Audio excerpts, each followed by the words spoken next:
So when we think of rappers being blackballed, we usually picture artists going up against the big industry players, the labels, execs, all those guys in suits. But what happens when it's not the people in charge pulling the strings? What if it's actually other rappers, the very people you'd expect to understand the grind, who are the ones closing doors and blocking opportunities? In today's video, we'll take a look into the stories of rappers who were blackballed by their own peers. Whether it's street beef, jealousy, a war of egos, or fighting personal demons. Whatever the reason, the rap game can get chaotic real quick, and sometimes it's the artists themselves who are making the moves to keep each other down. So back in 2016, Lil Yachty made a name for himself with his track, One Night. Somehow fast forward to 2024 and it also only took him one night to blackball Caribou's career.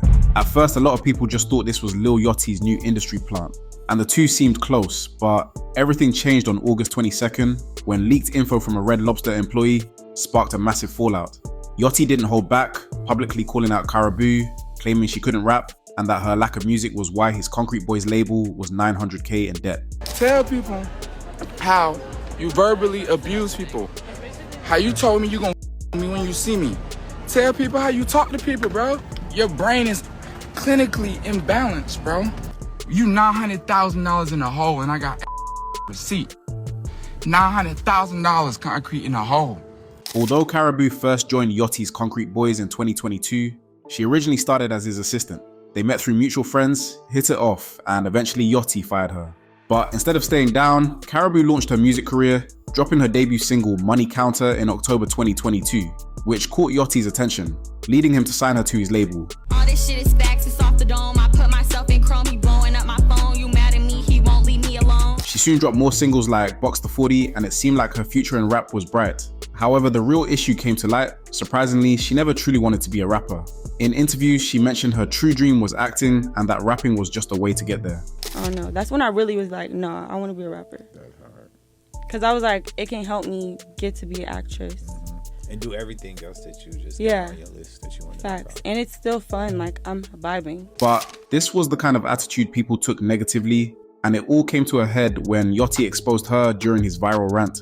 He specifically talked about her lack of commitment to music and her behaviors to others who worked for the group. Although Karrahboo had some success, her music career seemed doomed from the start because her heart was never really in it, and apparently the songs weren't hers either. Surprisingly, Karrahboo's On The Radar freestyle that went viral turned out to be not her work. On Yachty's IG Live rant, he revealed that he had actually written her entire verse and designed the beat to give her some spotlight. He even claimed she hadn't written any of her own songs, so in other words, Karrahboo ain't actually a rapper. More like a performer Yachty had on strings. You was watching tables. You was waiting. What are we talking about, nigga? I changed your motherfucking life. And you on here lying, talking about some we bully you? That shit got me fucked up, bro. You got me fucked up, bro. Yachty, who has written for major artists like City Girls and Drake, made it clear that her success was due to his work. Kara denied the ghostwriting claims, but Yachty provided undeniable evidence. Earlier in 2024, Karrahboo was the star of the Concrete Boys' debut compilation album, It's Us Volume 1. But as the group toured, Karrahboo began missing shows, leading to rumors of trouble within the group. Then by July, Yachty announced their split and tried not to say anything bad about her. We have split ways with Kara as far as this concrete shit. I have nothing to say, nothing bad to say, nothing negative to say about Kara. I wish her the best. However, just under a month later, during an Instagram live, Yachty's frustrations boiled over, essentially ending Kara's career. Fans had suspected tension for months, especially as she unfollowed the group on social media. While some thought it was all for promo, Yachty's confirmation of their split made it clear this was for real. The drama escalated with a viral Twitter clip of Yachty disrespecting his co-host Mitch on his podcast. This public fallout not only impacted Caribou's career, but also strained Yachty's friendships, making it a tough situation for everyone involved. A few hours after the viral podcast clip, Lil Yachty's infamous Instagram live session unraveled even more drama, with fans questioning the split between him and Karrahboo. One fan commented, "I see why Karrahboo left," and a Red Lobster employee's response set the final collapse into motion. The employee claimed Kara had confided in her while ordering cheddar biscuits, stating that she didn't leave Concrete Boys. She was kicked out. She even posted a selfie with Kara as proof. Ultimately, Yachty vented about how he had done everything for Karrahboo, claiming he not only wrote her verses, but also helped dress her, bought her jewelry, and changed her whole life when she was struggling. He accused her of treating people poorly, belittling his staff, and spreading false claims about him stealing money, while also revealing that his label, Concrete Boys, was $900,000 in debt. You $900,000 in a hole and I got every fucking receipt, nigga. $900,000 concrete in a hole. Yachty's anger wasn't only directed at Karrahboo, as he also addressed the viral clip with his podcast co-host and childhood friend Mitch. He explained that the podcast was Mitch's idea, something Yachty helped launch to support his friend. Despite the backlash from the podcast incident, Mitch defended their friendship on Twitter, explaining that they joke around harshly, but it's all love. He confirmed that Yachty's comments were taken out of context. However, the damage was already done. Listeners don't know whether to believe Yachty or her. Even though Yachty shared some tracks to prove he had ghostwritten her lyrics, Karrah continued to deny that he had written any of her songs. She came back on social media, insisting that she had never publicly talked about leaving the group and was being unfairly dragged into drama she didn't start. You can just tell how frustrated and hurt she was, even going as far to tag Yachty and accused him of trying to tarnish her name. It's two stories. The truth and cap. Two sides of the story, the truth and cap. Lately, Karrah has been posting snippets of new music and again denies using a ghostwriter. Still, her public image suffered. Memes kept popping up every day, with some even saying she had become an Uber Eats driver. At 27 years old, the future of Karrahboo's career is uncertain. It's crazy to think though, with all the potential and initial success, her personal disputes with Yachty and the messy fallout left fans questioning whether she would be able to make a comeback on her own, or if she even wanted to, because then again, she never was trying to be a rapper in the first place. But now, her path forward depends on whether she can make the necessary changes to rebuild her reputation and establish her independence as an artist. But being an independent artist when you're still early into music isn't easy at all. If you struggle to get plays on your music, let me help you. I'll feature a snippet of your song in my video, and I'll make sure the link to your full track is the first thing people see in the description. If you think your music should be getting more attention, this is the easiest way to grow your audience. Just shoot me an email and let's get your music heard. Next up is Meek Mill, a rapper who has faced plenty of challenges in the music industry. Currently, he seems to be going through the roughest period of his career lately. Every time he's in the news, it's usually because he's getting clowned or trolled. Just like earlier this year, when a video surfaced of him doing bunny hops as punishment for losing a tennis match to billionaire Michael Rubin. It just seems too easy to make fun of Meek nowadays, but it's almost like he was doing these public humiliation rituals intentionally, but things only escalated when he became entangled in a much more serious situation related to Diddy's lawsuit. And now, with all the drama with Diddy and him, it's left a dark shadow over Meek's career. In February, during the time Diddy was facing multiple lawsuits, one of the lawsuits filed by his former producer, Rodney Lil Rod Jones, included some mad allegations that put Meek Mill in an even more awkward position. Jones claimed that while working closely with Diddy, he was sexually assaulted numerous times. The lawsuit also mentioned Meek Mill, though details were redacted. Allegations surfaced suggesting that Meek had a personal relationship with Diddy, which quickly spiraled into rumors and memes about Meek Mill's sexuality. Not just the online trolls, but fans too began targeting Meek, accusing him of being involved in a romantic relationship with Diddy. The timing couldn't have been worse, as Meek was already facing criticism for the bunny hop incident. These new rumors added fuel to the fire and he was mocked non-stop online. People began calling him Freaky Meek, insinuating all sorts of things about his personal life. But it got to the point where he had enough of people playing with his name. He took to Twitter, denying any of the rumors and trying to defend his reputation. He tweeted, "They're trying to do damage control, the same thing they almost tricked y'all with Lil Baby. I'm from Philly, I don't do no coke, I don't do no freak molly. Nobody would ever even offer me coke because I'm that head." He went on to say that no man would ever approach him with any gay activity, trying to make it clear that he had nothing to do with the accusation being spread online.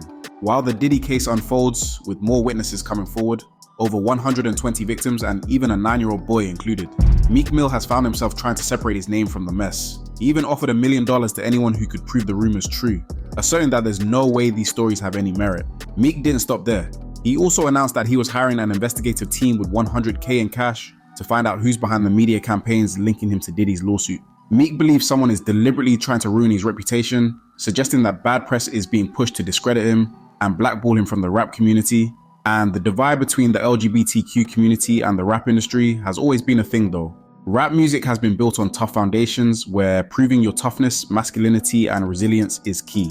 This focus on hypermasculinity often leads to a culture that rejects anything seen as feminine or queer. Some rappers have used homophobic slurs in their lyrics to assert dominance and show they're real men. But the fear is that being associated with anything gay could hurt their image and drive away fans. In the past, getting labeled as gay could seriously damage a rapper's credibility. So instead of supporting LGBTQ issues, many artists have chosen to stay silent, or actively push back against the community, and that's basically what's being done to Meek. He promoted a song trying to redirect some attention back to his music, but the damage from the allegations and constant memes seems to have taken a toll on his public image. Every time Diddy's arrest or the lawsuit gets mentioned, Meek's name pops up alongside it, dragging him deeper into the controversy.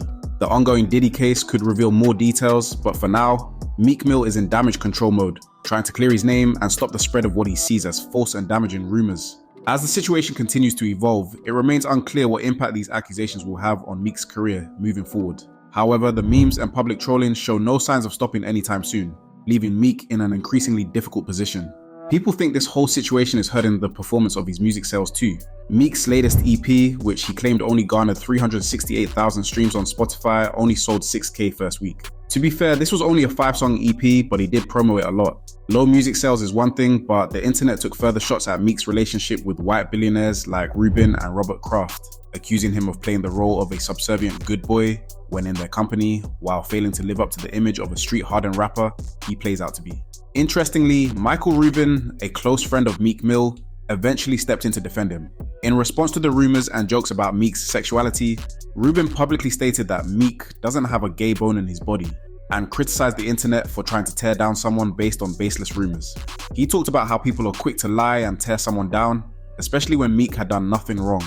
And by the way, if he was gay, who cares? There's not a gay bone in his body. You guys know him. Like, I know him. I've been around him more than anybody. And by the way, talk about the bunny hops, okay? Now, you're talking about the most unathletic person on planet Earth is Michael Rubin. I pride myself on that. But so now Meek says to me, we're in the Bahamas. He's there with his family. I'm there with my family 4 or 5 years ago, okay? And Meek's learning tennis, and I'm pretty shitty at tennis, so we play a tennis game. And so Meek says to me at the beginning of the game, he says, what do you want to bet? I'm like, what do you want to bet? He's like, let's do push-ups. I'm like, great, 50 push-ups, great. He said, actually, let's do bunny hops. I said, what's a bunny hop? He said, how you know what a bunny Meek's hop? idea. Meek said, No, 100%. Because Meek thought he was going to win. So Meek's like, you go like this. He's teaching me what a bunny hop is. I never saw it before. Okay? So I don't know. I'm literally, I'm going like this. That's one of those things you learned in person. He's going Yep. like, no, it's like this. Right. Like this. He said, we do it in jail all the time. Meek Mill has long faced ridicule in the industry, with some seeing him as a punchline or rap clown. Throughout all of this, Meek Mill continues to grapple with a public image that seems to go around between being respected for his activism and criticized for his public antics. The Diddy lawsuit and the ensuing social media chaos only intensified this, leaving Meek in a tough position as he navigates public opinion and tries to maintain his credibility in both his music career and his social justice work. The situation with Meek Mill highlights a recurring issue that plagues many public figures, especially in the music industry: social media overexposure and responding too emotionally to critics online. The reality is, many people, me included, still respect Meek Mill's contributions to the music industry and his efforts in prison reform. He has been a significant figure, especially in the context of criminal justice reform, partnering with people like Michael Rubin and contributing to legislative efforts. However, every time he engages in public Twitter beefs or petty disputes, it distracts from the positive work he's doing and shifts the focus back to his impulsive nature. I feel if Meek were to step back from social media, especially Twitter, and focus solely on his music and activism, there's a strong chance that public perception could shift. Dropping a strong project or body of work without the distraction of online drama could potentially remind people why they loved his music in the first place. As of now, the constant drama threatens to overshadow his legacy, but who knows, can Meek Mill escape the cycle of the narratives of being blackballed by controversial rumors and re-establish himself as one of rap's respected voices, or will the online drama continue to shape his career? Then there's NBA YoungBoy, born Kentrell Golden, but he's one of those rappers you gotta question if they like jail more than freedom. Even after becoming a multi-millionaire, YoungBoy stays getting in trouble. Unlike the other rappers on this list, there isn't necessarily a separate individual that has blackballed him, rather it is a battle between the two sides of him. There's Kentrell, the guy who wants to do better, and then there's NBA YoungBoy, the one who can't seem to stay out of trouble. Man, you stupid bitch! On one side, Kentrell is the part of him that wants to grow up and move on from the drama. He's talked about wanting a better life, focusing on his family and making positive changes. You can hear it in some of his songs or interviews. He knows he's been through a lot, and deep down he wants peace and a fresh start. He's got that side that's reflective, like he knows where he went wrong and wants to fix it. Woke up one morning, I was like, damn, they got me. Man, look at the shit I spoke about, look at the shit I put in these people's ears. Man, I feel very wrong about a lot of things. How many lives I actually am responsible for when it comes to my music. But then there's NBA YoungBoy, the side of him that keeps getting into beefs, legal issues, and public drama. This alter ego seems to thrive on chaos, feeding into the street life that his music talks about. Whether it's trouble with the law or feuds with other rappers, this part of him can't let go of the past. It's almost like he's stuck in a loop, where the same stuff keeps pulling him back. The life he's lived kept the law close behind, leading to drug use and house arrest, isolating him in his Utah mansion. Over the past few years, YoungBoy hasn't just dealt with legal battles, he's also made plenty of enemies in the industry.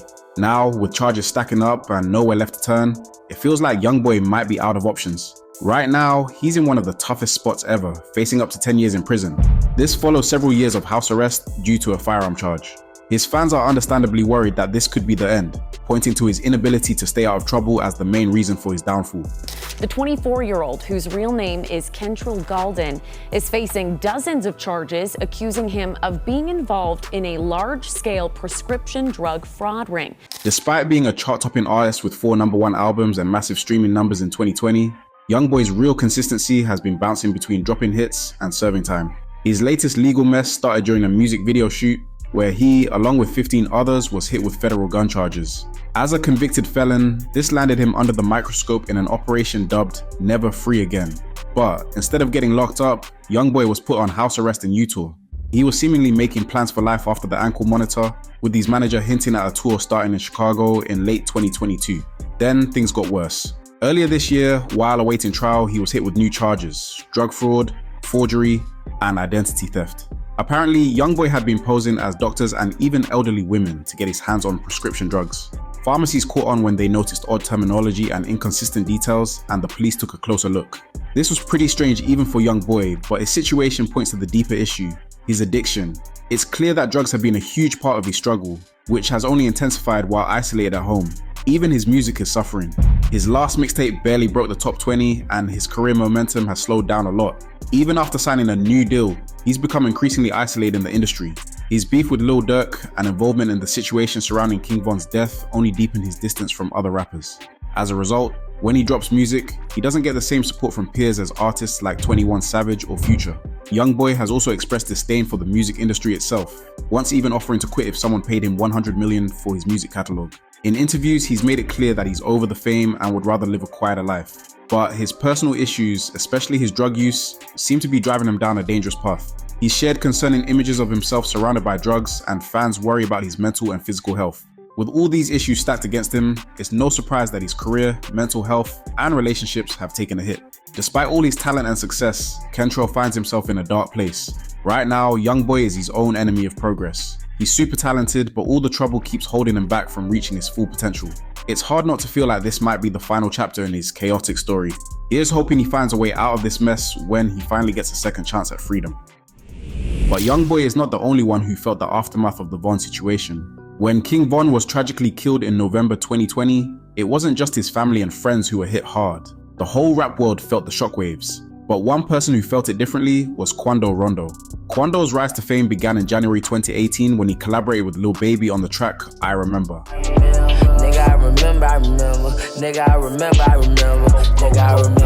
Over the following months, his career continued to grow, eventually catching the attention of NBA YoungBoy, who signed him to his Never Broke Again label for $1 million. And you had signed to him at that point when that song came out? Man, I've been with YoungBoy since the beginning of my career. However, associating with NBA YoungBoy brought nothing but problems for Quando and brought even more drama, especially after Von's death. All of a sudden, Quando Rondo became one of the most hated rappers in the industry. Rumors spread fast that Quando was being blackballed, basically shut out, by the rap game because of his connection to the deadly incident. On November 6, 2020, outside an Atlanta nightclub, King Von, one of Chicago's rising stars, got into a fight with Quando Rondo and his people. The fight escalated quickly, and the next thing you heard was gunfire. Sadly, Von was shot and killed, allegedly by one of Quando's guys, Lil Tim. The footage of the fight and shooting hit social media fast, and people immediately began pointing fingers. King Von was closely tied to Lil Durk's OTF Only the Family crew, and he was known for his raw, storytelling rap about Chicago street life. His death added to the string of violence tied to the rap world, especially in the drill scene. Once the story got out, Quando Rondo found himself in the middle of the chaos, even though he may not have expected things to go down like they did. After King Von's death, it didn't take long for rumors to surface that Quando Rondo was being blackballed by the music industry.